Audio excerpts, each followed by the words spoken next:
Thank you for tuning in to the best parenting show on the internet, Post Daily Dose. It's the Post. It's the Post. It's the Post. The Post Daily Dose. It's the Post. It's the Post. It's the Post. The Post Daily Dose. It's the Post. It's the Post. Hello there, Post+Institute. Hope everybody's doing well on this fabulous Friday. Big Papa is en route somewhere and was worried that he wouldn't have signal. So he sent me a message and asked if I could do tonight's Facebook Live. So here I am, Kristi Saul, the co-founder of the Post+Institute, coming at y'all live tonight from Walmart in Claremore, America.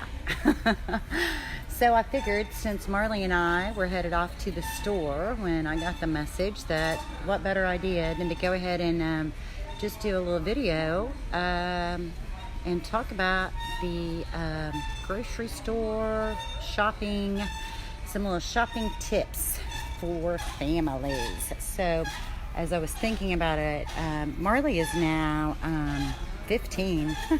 That's crazy. Should be 16 soon. And I'm watching her rolling up across the front because she wanted to go look at another section. It's kind of cool because the things that we do now at the grocery store are so much different than when she was little. But so one of the characteristics of having spina bifida is mental mapping. So mental mapping is difficult for her. So while we're out here piddling around, she's getting a little homework in because she's going to go off and find some things and bring them back to me. So we just think about all the little different steps we take in the process of helping our kids be able to manage situations like Walmart. And I've literally passed the groceries, then the clothes. Now I'm in the sporting goods section.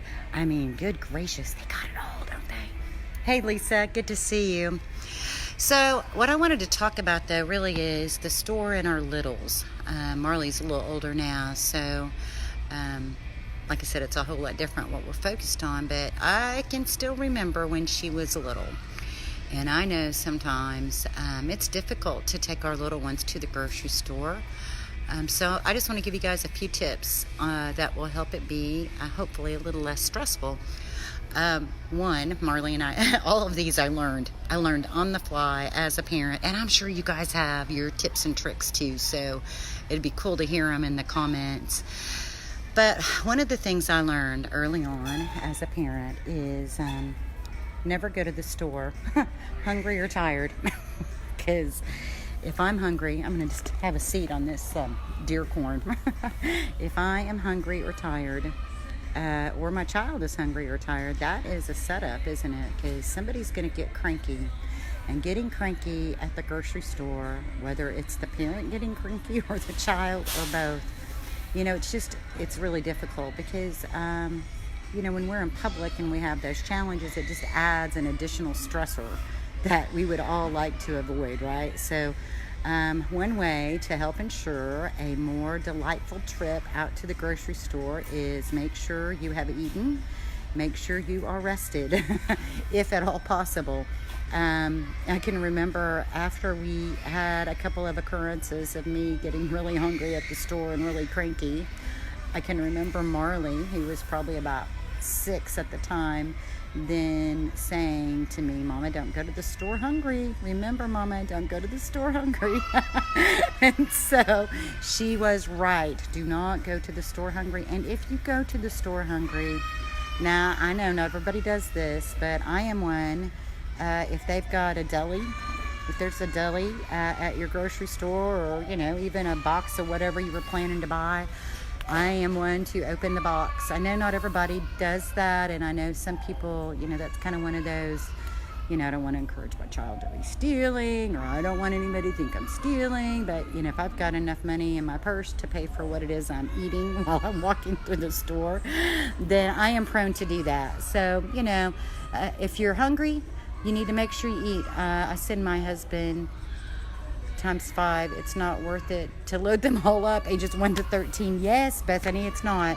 Ideally, that for your group, Bethany, that kind of ends up being something that you have to sort of plan and strategize, because you do need to take them, not all at once, but not necessarily about buying your groceries, but really about giving them those experiences. But yeah, absolutely wouldn't try to do all of them all at one time. Right? Not if I can help it. So our first tip is don't go to the grocery store tired or hungry. The other thing, and I remember I was talking with just a friend of mine, and we had all of our kids together, and I had taken the littles and she had the bigs. So one of the things I do, and I remember imagining going to the store from my child's perspective. So putting that lens on where I'm looking at the whole experience from the perspective of my child. So, children are pretty concrete in their thinking, and they're also very emotional. If I am going to the grocery store and I'm buying all this stuff, my little one doesn't understand that the stuff I'm buying is for the entire family, right? Because they're just kids.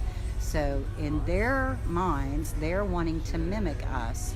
So I am one that if I know I'm going to be buying something for my child or letting my child pick something out, I'm going to do that first.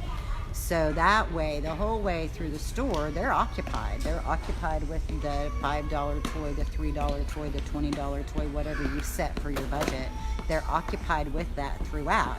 So I had how that ties together with my friend having the older kids and me having the littles is I was telling her about that, and she said, I've always done it the opposite, and then I always threatened them.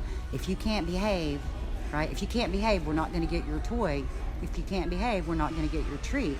Well, so I flipped the script on it, and we just go ahead and get the treat or the toy or the whatever, and that way they've got something with them in their hands that they can look at and fiddle with and talk about and ooh and ah and fantasize about and even play with while you are finishing up your shopping. I encourage you to take a list, because you're going to get really distracted. Look at all the great stuff in the store, right? Holy moly. Take a list. Plus, when you've got your kids with you, that's obviously a distraction, and then you're going to end up getting frustrated. And so just, little things to try to help reduce the frustration. Speaking of, I'm just going to tell you from my own experience, the worst thing in the world, you've got your list, you went with good rest, you went and you're not hungry, and you went and your kid has their toy, and you've got your basket full of groceries, you pull up there to check out, and you have forgotten your wallet. Oh my gosh, how many times has that happened? So before you leave, check to make sure you have your wallet and make sure you've got your list so that you can get the things that you need. For me, an hour, even if I'm alone, an hour in a store like Walmart is the most I can handle. There are so many sounds. I've got this music playing in the background. There's all these different smells. There's all kinds of things to look at. You've got the lighting. Man, it's a lot of freaking stimulation, and I'm grown. So, an hour is the most I can do. So, these are things I've learned along the way.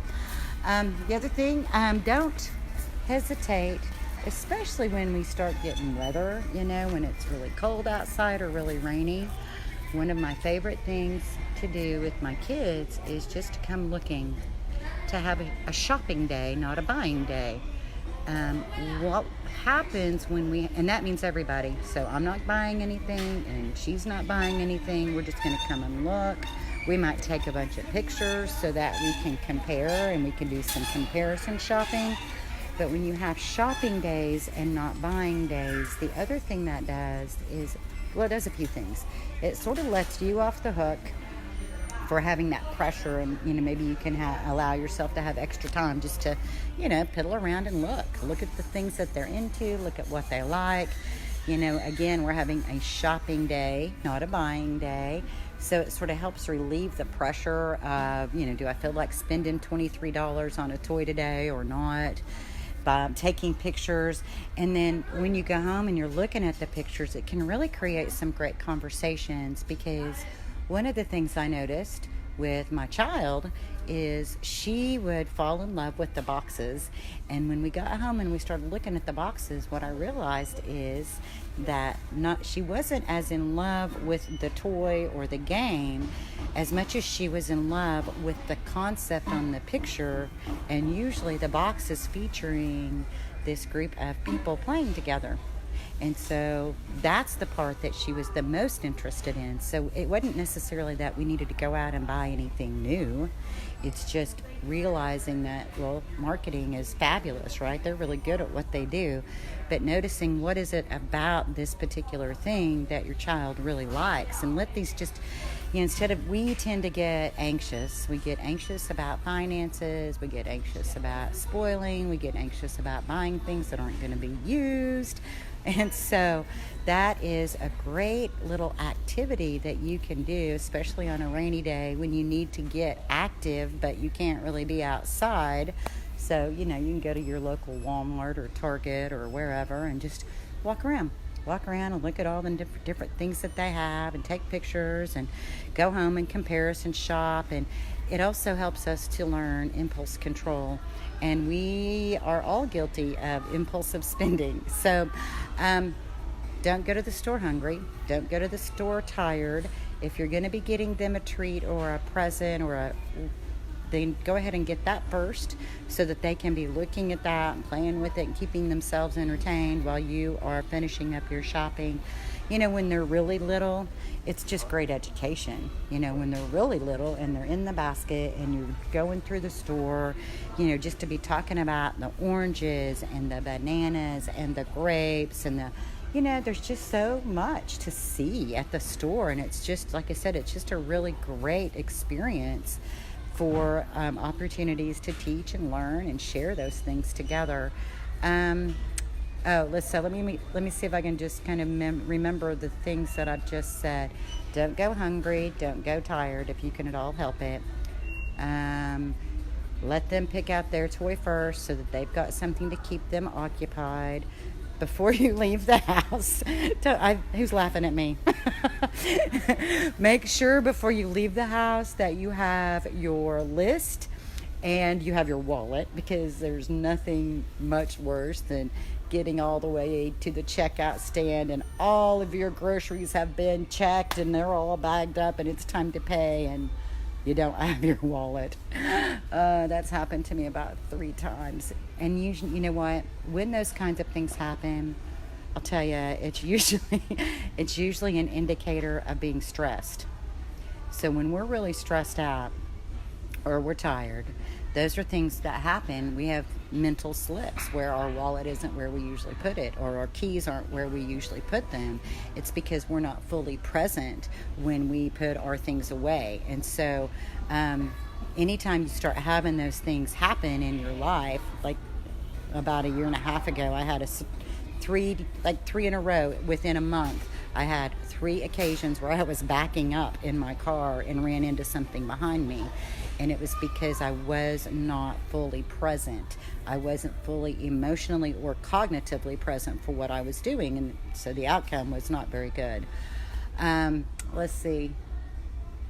And then let's just talk about, if your kids really, if they get stressed out and overwhelmed at the store, first of all, remember that we've all been through that. You're a good enough parent and your child's a good enough child. These stores are, there's just a lot that goes on. There's just a lot of stimulation. So if you're at the store and it's the day when your child has a meltdown because they really, really, really, really, really want that Barbie, just know that you're not alone. It happens. And when you see other parents and they're struggling with that, just open your heart and kind of shower some love on them so that when you're going through it, you'll have other parents, no problem, other parents shower and love on you. But, I can remember real clear the day that really, like the big meltdown in the Walmart with Marlene. And it was because she really, really, really wanted that Barbie and she just loved that Barbie. But we were not buying a Barbie that day. And so, we took pictures of it. And she cried and cried and cried, and we sit there and cried. She cried about the Barbie.